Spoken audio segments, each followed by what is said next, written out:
Hey, David. Yep. Thanks for being with me today. I'm Laura Heikes. I'm the pastor of mission and community engagement at Myers Park United Methodist Church, and I think we've known each other for like 15 years, probably at least. Yeah, yeah, You want to somewhere in that time. introduce Yeah, yourself? yeah, David Payne. I'm the pastor of First United Methodist in Kerrville, Texas. And um, yeah, Yeah, I so think you've been there. I was trying to do the math. 10, 11 years. I'm starting my ninth year Okay, I was giving you more this month. years. Yeah, right, Okay, right. okay. So you really know that community. You've been their pastor for a good Yeah, minute. we've dug some roots in and made friendships, and so there's a lot of, and this is true for everybody in our community, but there's personal connections and losses for pretty much everyone in our community. So this is more than just a loss of property and stuff. The personal tragedy is a loss of life is the real disaster here. So Yeah, and so we know what we see on the news, David. Like we've been watching the news. People come up to me at Myers Park and ask me because they know I have connections to communities all right. around that area, right? So we know about the July 4th floods and we've seen the footage. But what has the last 10 days now looked like for you and your church and your Mhm. community? Yeah. Um, we've developed. We try to be the church that the city, the county knows they can count on for whatever, and that's been true in the snow disaster, the snow ice thing that's happened before, and other things like that. So we have a really good relationship with that kind of leadership.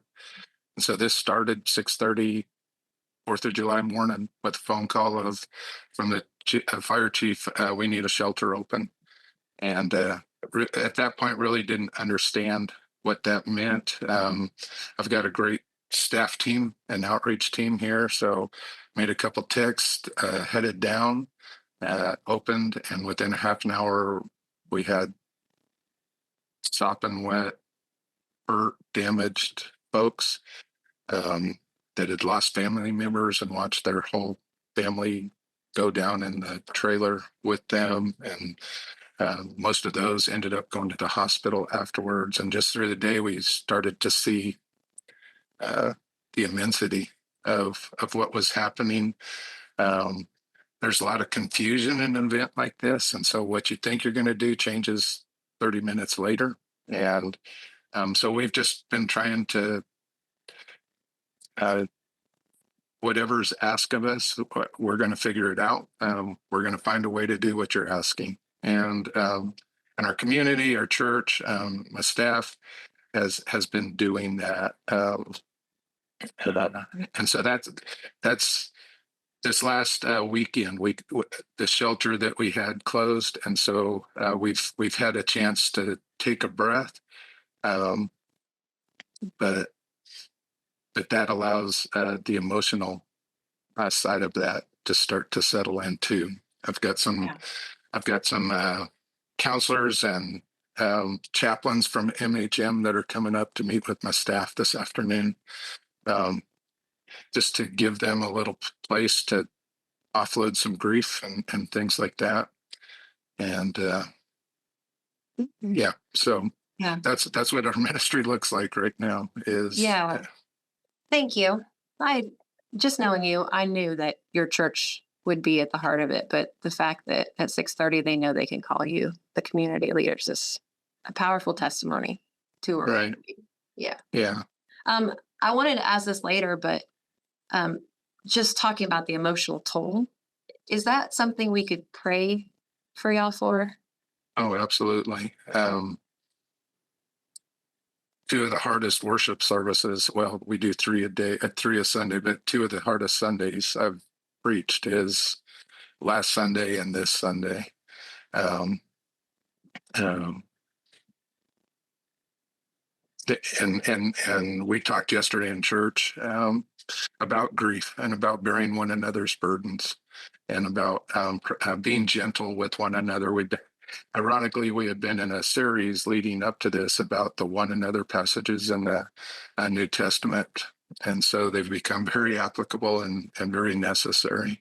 of what the church looks like for the world around us. And um, like as staff, we've been talking, everybody's frazzled, everybody's upset, and grief often masks itself in anger. And so just asking for grace for one another and patience with one another. And but yeah, there's just some of my staff sat with the families. The other part we have the Light on the Hill campus, which is the old conference camp that we use for outreach.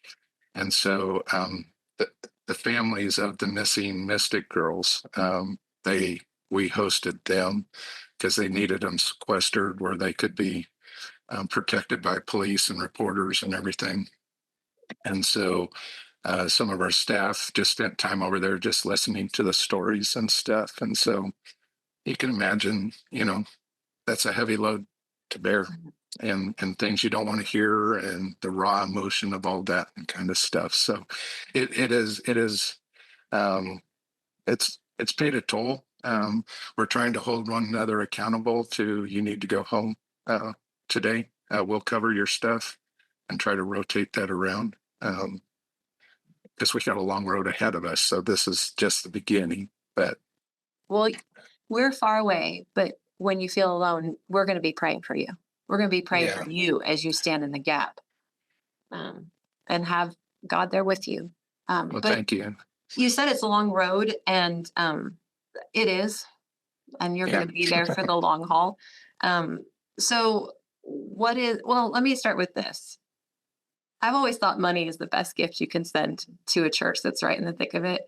We were talking a little bit about this earlier, but would you like to share, like, do you need clothing or water bottles or people, or what do you need? yeah, yeah. Thank you. Short answer, please, no more. But you know, this tragedy is playing out differently than a hurricane. There's a uniqueness to every natural disaster, right? And in this one, you have to remember it was 4th of July weekend. We had a lot of visitors who were camping in campgrounds that are a big part of the victims that we are seeing in this. You had all those camps along the Guadalupe that were in session. Um, and so for all those girls that survived, they're not, excuse me, they're not they're not in this community. They've gone home, and all those folks that were on vacation have gone home, and so we don't have shelters filled with children. Kerrville is the type of place that everybody knows everyone, and most of 90% of the folks that lost their homes are staying with friends and family. They're not by themselves. They're not on the street. Um, we have a remarkable community here and stuff. Um, and starting Saturday, the day after the event, stuff just started coming in. I understand it. People, their hearts moved by what they're seeing on TV, and they want to respond. Um, it's sort of the second wave of this is our church has done nothing but answer phones for the last week. Hey, we've got 3 semis of water on the way. Where are we going to put them when we get there? That's like, I don't know, and that's happening in the whole county. We've been overwhelmed. You don't want to dismiss people's gifts because they're doing it out of a good heart, but just for future reference, any kind of disaster, clothing and water are probably the the thing you should never send because there's that's not an issue. We've never had our water system go down. Very few people have been without electricity. All of those things are functioning. The highway is open, the interstate's open. We're still getting supplies to the grocery store. So all of that kind of stuff is it's just sitting in warehouses right now. The number one thing you can do in this is prayer, and just say, I'm starting to get frustrated with how many people say, well, I'll do that, but what can I really do? And I'm sorry, but I actually think that's the most powerful thing. If that's all you've done, you are doing the most powerful thing you can do on our behalf right now. To pray. And to pray, yes. And then the second thing would be financial donations, because so that kind of loss and the ability to respond to people when they need it and have the resources available, cash allows you to do that. Right. It keeps you nimble, doesn't it, David? Like Right, right, the needs change from, like you said, 30 minutes, it could be different. But if you have cash, you can meet that person's need. right. Yeah. And we haven't even gotten to the damage assessment part yet because they the way I'm trying to be gentle about this, but our riverbed is a crime zone basically right now that they're searching.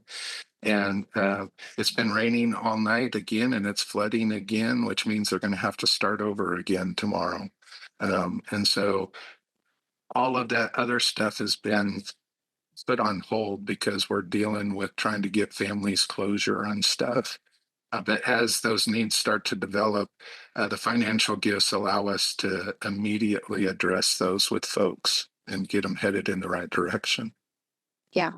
And you're going to be there. This is your church. You've been there. You're part of the community. You're going to be there Right. next year and the Right. year after and all of that. Yeah. Yeah. Yeah. Tell the bishop that. No, I'm trying. I'll put in a good word. To move it here, right? Well, tell me one question that I'll ask for any specific prayer requests you have for us and that we could be joining you Okay. for this week. But Yeah. Thank you. is there any place that you have seen God's presence in the midst of just this horrific set of days? Yeah. Uh,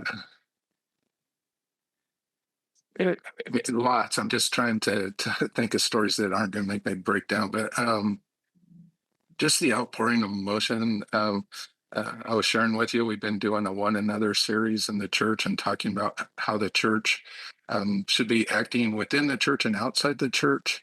And just the number of our people that have opened up their homes to firefighters and search people, that they're making meals in their home for 25 guys and making room for them in their homes, and prayers for that. The Eastland family that are the owners of Camp Mystic are members of our church. Our church has a very close relationship. In fact, last Tuesday, I was scheduled to go out there. I go out and do praise and worship services for each session and go out and do communion once with every session. We have a yearly picnic at the camp where over the last 9 years, I've baptized close to 75 people in the Guadalupe River right there. There. And Dick and Tweety and their kids are just some of the sweetest people you are ever going to meet in your life, and they love those girls desperately. And to see the community come together, and already they're not just Camp Mystic, but all those camps along the Guadalupe and the places where people can get to. Um, just neat things.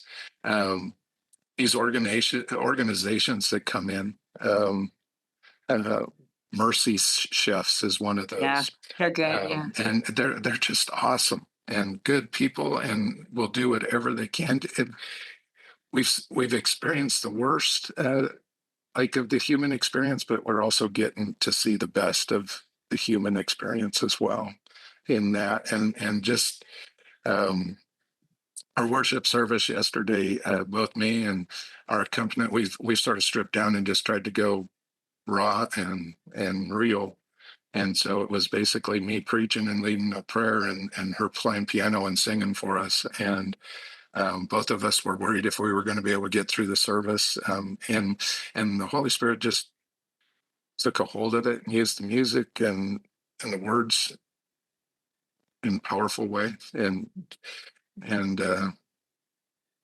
yeah, we've got a long process ahead. The first of the victims' funerals was a little girl on Saturday in our community, and there's going to be many more to come.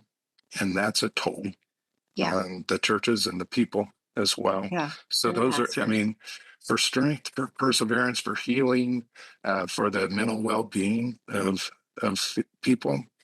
And for many people, it's a multiple. I mean, lost your house, you've lost your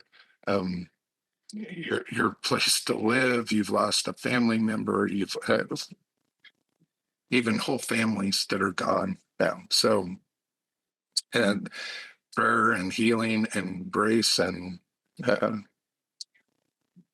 yeah, just perseverance. Strength. Strength.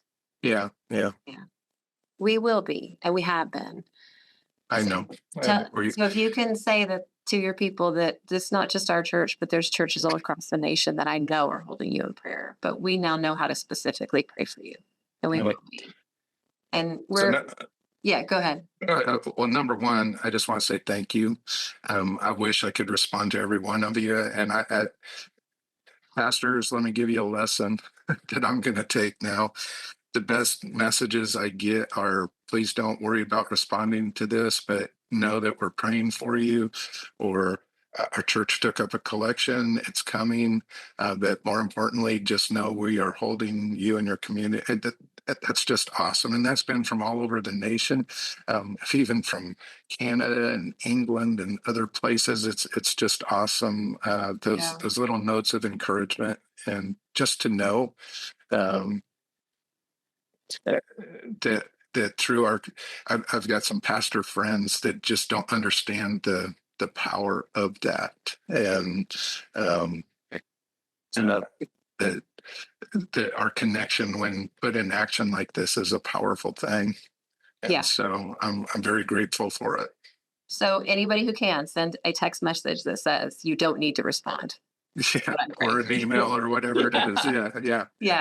Yeah. And we are. We are. Just know there's even I told you about a baker here in town who 10% of all of his sales have been going to flood relief. And he told me the other day that somebody else told me he was facing some stuff. I was like, well, do you need help? Because no, help the flood victims. They need it. So just know that there's a lot of love, even over here in North Carolina. Right. Yeah. And we are collecting finances so that we can help because we're just honored to do the small thing that we can to stand with you. Right. Right.